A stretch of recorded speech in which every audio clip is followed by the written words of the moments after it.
दोस्तों नमस्कार, ये है मार्गदर्शन फॉर सिविल सर्विसेज। मैं अनुराग चौधरी। दोस्तों, असिस्टेंट प्रोफेसर परीक्षा के लिए सभी अभ्यर्थियों के लिए अनिवार्य सामान्य अध्ययन खंड के अंतर्गत इस वीडियो में प्रस्तुत है भारत के भूगोल से संबंधित महत्वपूर्ण अध्ययन सामग्री। इसमें हम भारत के प्रमुख वन्य जीव अभ्यारण्य तथा भारत की जनजातियों से संबंधित महत्वपूर्ण प्रश्नों को कवर करेंगे, जो आपके आगामी परीक्षाओं के लिए बहुत ही उपयोगी हैं। तो आइए शुरू करते हैं आज का वीडियो। इसमें सबसे पहले हम भारत के प्रमुख वन्य जीव अभ्यारण्य के बारे में जानेंगे। दोस्तों, वन्य जीव अभ्यारण्य और राष्ट्रीय उद्यान की स्थापना के लिए भारत सरकार द्वारा वर्ष 1972 में वाइल्ड लाइफ एक्ट पारित किया गया था। याद रखिएगा, वन्य जीव अभ्यारण्य और राष्ट्रीय उद्यान की स्थापना के लिए भारत सरकार द्वारा 1972 में वाइल्ड लाइफ एक्ट पारित किया गया था और अभ्यारण्यों की स्थापना किसी विशेष प्रजाति अथवा कुछ विशेष प्रजातियों के संरक्षण के लिए किया जाता है। राष्ट्रीय उद्यानों की स्थापना किसी विशेष प्रकार के जीव के निवास स्थान संरक्षण के लिए किया जाता है। तो याद रखिएगा दोस्तों, अभ्यारण्यों की स्थापना किसी विशेष प्रजाति अथवा कुछ विशेष प्रजातियों के संरक्षण के लिए और राष्ट्रीय उद्यानों की स्थापना किसी विशेष प्रकार के जीव के निवास स्थान के संरक्षण के लिए किया जाता है। जिम कॉर्बेट राष्ट्रीय उद्यान। जिम कॉर्बेट राष्ट्रीय उद्यान, जो कि उत्तराखंड में है, ये भारत का प्रथम राष्ट्रीय उद्यान है। याद रखिएगा, जिम कॉर्बेट राष्ट्रीय उद्यान, जिसको पहले हेली राष्ट्रीय उद्यान के नाम से भी जाना जाता था, ये भारत का पहला राष्ट्रीय उद्यान है और इसकी स्थापना 1936 में की गई थी। इसका पुराना नाम हेली नेशनल पार्क था। भारत में सबसे पहले जिम कॉर्बेट राष्ट्रीय उद्यान में बाघ परियोजना या प्रोजेक्ट टाइगर की शुरुआत 1973 में हुई थी। याद रखिएगा दोस्तों, प्रोजेक्ट टाइगर की शुरुआत 1973 में भारत में सबसे पहले जिम कॉर्बेट राष्ट्रीय उद्यान में शुरू की गई थी। और आप देखिए, बहुत ही महत्वपूर्ण तथ्य है कि जिम कॉर्बेट राष्ट्रीय उद्यान से होकर रामगंगा और कोसी नदी बहती है। ये भी बहुत ही महत्वपूर्ण तथ्य है। आप जान लीजिए कि जिम कॉर्बेट राष्ट्रीय उद्यान से होकर रामगंगा और कोसी नदी बहती है।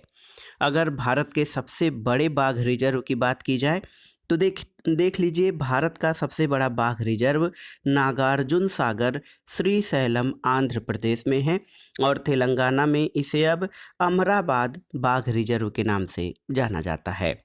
और आप देखिए दोस्तों, रेड डेटा बुक में ऐसे पशु पक्षियों और पौधों के बारे में जानकारी दी जाती है जो संकटग्रस्त हैं या विलुप्त होने के कगार पर हैं। रेड डेटा बुक बहुत ही महत्वपूर्ण है और इसमें संकटग्रस्त जो है पशु पक्षियों और पौधों के बारे में जानकारी दी जाती है। बहुत ही महत्वपूर्ण है।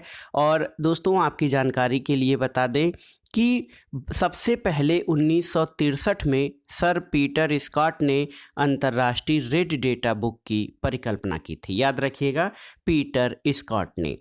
दोस्तों, आप जान लीजिए कि रेड डेटा बुक और red list international union for conservation of nature यानी IUCN, याद रखिएगा, रेड डेटा बुक और red list international union for conservation of nature यानी IUCN के द्वारा जारी किया जाता है और विश्व में प्रथम अंतर्राष्ट्रीय रेड डेटा बुक का प्रकाशन 1964 में किया गया था। सलीम अली, आप जानते भी होंगे, भारत के प्रख्यात प्रकृति प्रेमी और पक्षी वैज्ञानिक थे। इन्हें भारत का जो है बर्डमैन कहा जाता है, Birdman of India Salim Ali को कहा जाता है। ये भारत के प्रख्यात प्रकृति प्रेमी और पक्षी वैज्ञानिक थे। देखिए, सलीम अली की स्मृति में संघ शासित क्षेत्र जम्मू और कश्मीर के श्रीनगर में सलीम अली राष्ट्रीय पक्षी उद्यान की स्थापना की गई है। और अगर संख्या की बात करें तो भारत के सर्वाधिक वन्यजीव अभ्यारण्य 96 अंडमान निकोबार द्वीप समूह में और सर्वाधिक राष्ट्रीय उद्यान 11 राष्ट्रीय उद्यान मध्य प्रदेश में स्थित हैं। वर्ष 1911 में वन्यजीव संरक्षण संशोधन अधिनियम पारित किया गया था और भारतीय वन्यजीव संस्थान, याद रखिएगा, देहरादून उत्तराखंड में स्थित है। फॉसिल नेशनल पार्क या जीवाश्म राष्ट्रीय उद्यान, ये मध्य प्रदेश में स्थित है। आइए देख लेते हैं प्रमुख राष्ट्रीय उद्यान और वन्यजीव अभयारण्यों की सूची और उनसे संबंधित राज्यों को। Dudhwa national park. दोस्तों, दुधवा नेशनल पार्क ये उत्तर प्रदेश में है। चंद्रप्रभा अभयारण्य उत्तर प्रदेश में। गिर राष्ट्रीय उद्यान गुजरात में। नल सरोवर पक्षी अभयारण्य गुजरात में। जिम कॉर्बेट नेशनल पार्क आप जानते हैं उत्तराखंड में है। भद्रा अभयारण्य ये कर्नाटक में है। बांदीपुर राष्ट्रीय उद्यान कर्नाटक राज्य में स्थित है। इसी तरह सोमेश्वर अभयारण्य भी कर्नाटक में है। पलामू अभयारण्य झारखंड में। दलमा वन्यजीव अभयारण्य झारखंड में और हजारीबाग वन्यजीव अभयारण्य झारखंड में स्थित है। असम में मानस और काजीरंगा, याद रखिएगा, मानस राष्ट्रीय उद्यान और काजीरंगा राष्ट्रीय उद्यान ये असम में स्थित हैं। राजस्थान के राष्ट्रीय उद्यान और वन्यजीव अभयारण्यों में देखिए केवलादेव घाना राष्ट्रीय उद्यान राजस्थान में। रणथंभौर राष्ट्रीय उद्यान राजस्थान में। कुंभलगढ़ वन्यजीव अभयारण्य राजस्थान में और सरिस्का राष्ट्रीय उद्यान ये राजस्थान में स्थित है। पेंच राष्ट्रीय उद्यान कहाँ पर स्थित है? पेंच राष्ट्रीय उद्यान दोस्तों ये महाराष्ट्र में स्थित है। पेंच राष्ट्रीय उद्यान या जवाहरलाल नेहरू पेंच राष्ट्रीय उद्यान ये महाराष्ट्र और मध्य प्रदेश में स्थित है। देखिए बोरीवली या संजय गांधी राष्ट्रीय उद्यान ये दोस्तों महाराष्ट्र में स्थित है। और इसी तरह आप देखेंगे भीतरकनिका राष्ट्रीय उद्यान तो ये ओडिशा में स्थित है। सिमलीपाल वन्यजीव अभयारण्य और राष्ट्रीय उद्यान ओडिशा राज्य में। नंदनकानन वन्यजीव अभयारण्य ये ओडिशा में और मुदुमलाई वन्यजीव अभयारण्य और राष्ट्रीय उद्यान ये तमिलनाडु राज्य में स्थित है। केरल में पेरियार वन्यजीव अभयारण्य और राष्ट्रीय उद्यान तथा पराम्बिकुलम वन्यजीव अभयारण्य ये केरल राज्य में स्थित हैं। कई बार पूछता है परीक्षाओं में, देखिए दंपा अभयारण्य तो ये मिजोरम में। कान्हा राष्ट्रीय उद्यान मध्य प्रदेश में। पंचमढ़ी वन्यजीव अभयारण्य मध्य प्रदेश में स्थित है। डाचीगाम राष्ट्रीय उद्यान जम्मू कश्मीर में और किश्तवाड़ हाई एल्टीट्यूड राष्ट्रीय उद्यान जम्मू कश्मीर में स्थित है। बांधवगढ़ राष्ट्रीय उद्यान मध्य प्रदेश में और नागरहोल जिसका नामकरण राजीव गांधी राष्ट्रीय उद्यान किया गया है ये कर्नाटक राज्य में स्थित है। केबुल लामजाओ राष्ट्रीय उद्यान ये तैरता राष्ट्रीय उद्यान है, मणिपुर में स्थित है। और भगवान महावीर या मोल्लेम वन्यजीव अभयारण्य गोवा में स्थित है। ग्रेट हिमालयन राष्ट्रीय उद्यान हिमाचल प्रदेश में और सुल्तानपुर राष्ट्रीय उद्यान हरियाणा में स्थित है। सुंदरवन राष्ट्रीय उद्यान पश्चिम बंगाल में और पश्चिमी सुंदरवन अभयारण्य पश्चिम बंगाल में स्थित है। एक देखिए अबोहर वन्यजीव अभयारण्य ये पंजाब राज्य में स्थित है और नामदफा राष्ट्रीय उद्यान अरुणाचल प्रदेश में स्थित है। दोस्तों, भारत की प्रमुख जनजातियों को जानना बहुत ज़रूरी है क्योंकि यहाँ से कई सारे प्रश्न पूछे जाते हैं। देखिए संविधान में क्या व्यवस्था है, तो भारतीय संविधान के अनुच्छेद 342 के अंतर्गत जनजातियों को सूचीबद्ध किया गया है और जनजाति समुदाय को अधिसूचित करने का अधिकार राष्ट्रपति को प्राप्त है। दोस्तों, जनजातियों के लिए ठक्कर बापा ने आदिवासी शब्द का प्रयोग सबसे पहले किया था, इसलिए ठक्कर बापा को आदिवासियों के मसीहा की संज्ञा दी जाती है। 15वीं जनगणना 2011 के अनुसार भारत में अनुसूचित जनजातियां देश की कुल जनसंख्या का 8.6% है। भारत में सबसे अधिक अनुसूचित जनजातियां मध्य प्रदेश में पाई जाती हैं। भील भारत की सबसे बड़ी जनजाति है और गोंड दूसरी और संथाल तीसरी सबसे बड़ी जनजाति है। तो याद रखिएगा, भारत की सबसे बड़ी जनजाति भील, गोंड दूसरी सबसे बड़ी जनजाति और संथाल तीसरी सबसे बड़ी जनजाति है। जारवा जनजाति अंडमान निकोबार द्वीप समूह में पाई जाती है और थारू जनजाति दीपावली को शोक के त्यौहार के रूप में मनाती है। मुंडा जनजाति सरहुल नामक त्यौहार मनाती है। जौनसारी और टोडा जनजातियों में बहुपतित्व प्रथा प्रचलित है। गद्दी धौलाधार श्रेणी हिमाचल प्रदेश की प्रमुख जनजाति है। तो याद रखिएगा, गद्दी जनजाति ये हिमाचल प्रदेश की जनजाति है। भूटिया जनजाति ऋतु प्रवास करते हैं और शोम्पेन जनजाति निकोबार द्वीप समूह में पाई जाती है। थार पारकर राजस्थान के सीमावर्ती क्षेत्र में पाई जाने वाली एक जनजाति है और नायर जनजाति में परिदर्शक पति या विजिटिंग हस्बैंड की अवधारणा पाई जाती है।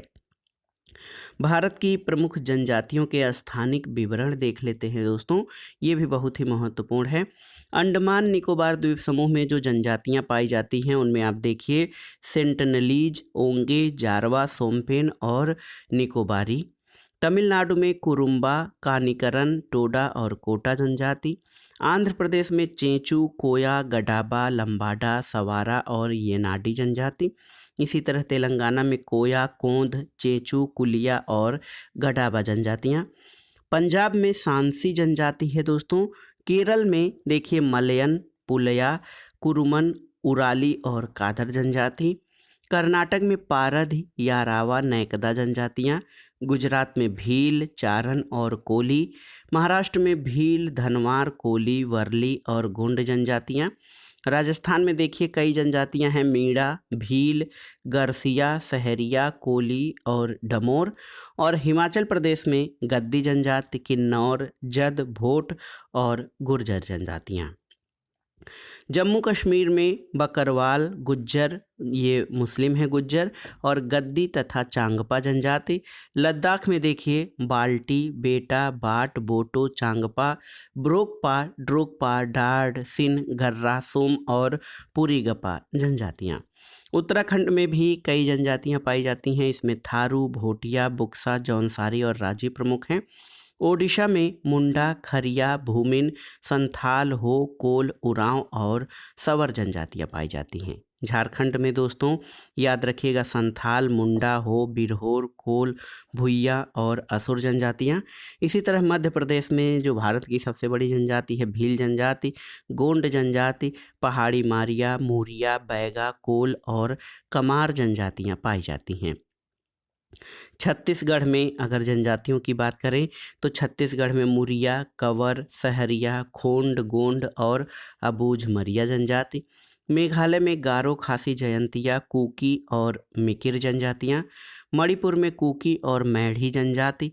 नागालैंड में नागा और कछारी। मिजोरम में हजोंग, पावी और मिजो जनजातियाँ। त्रिपुरा में हलाम, रियांग और त्रिपुरी। अरुणाचल प्रदेश में मोम्बा, खाम्बा, आपातानी, मिसमी, सिंगपो और अबोर जनजातियाँ पाई जाती हैं। इसी तरह असम में गारो, खासी, जयंतिया, कार्बी, कुकी और बोडो जनजातियाँ ये असम में पाई जाती हैं। पश्चिम बंगाल में देखिए लोधा, भूमिज, संथाल और लेप्चा जनजातियाँ। सिक्किम में लेप्चा और भूटिया जनजातियाँ पाई जाती हैं। तो दोस्तों ये था भारत के प्रमुख वन्य जीव अभयारण्य और जनजातियों से संबंधित महत्वपूर्ण तथ्य और जानकारी, जो आपके आगामी असिस्टेंट प्रोफेसर परीक्षा के सामान्य अध्ययन खंड और यूजीसी नेट जेआरएफ परीक्षा के प्रथम प्रश्न पत्र के लिए बहुत ही उपयोगी है। आप इन प्रश्नों को तैयार कर लीजिएगा। वीडियो आपको कैसा लगा हमें कमेंट बॉक्स में ज़रूर बताइएगा। वीडियो को लाइक करें, शेयर करें और इस चैनल मार्गदर्शन फॉर सिविल सर्विसेज को सब्सक्राइब करें। वीडियो देखने के लिए धन्यवाद दोस्तों। नमस्कार।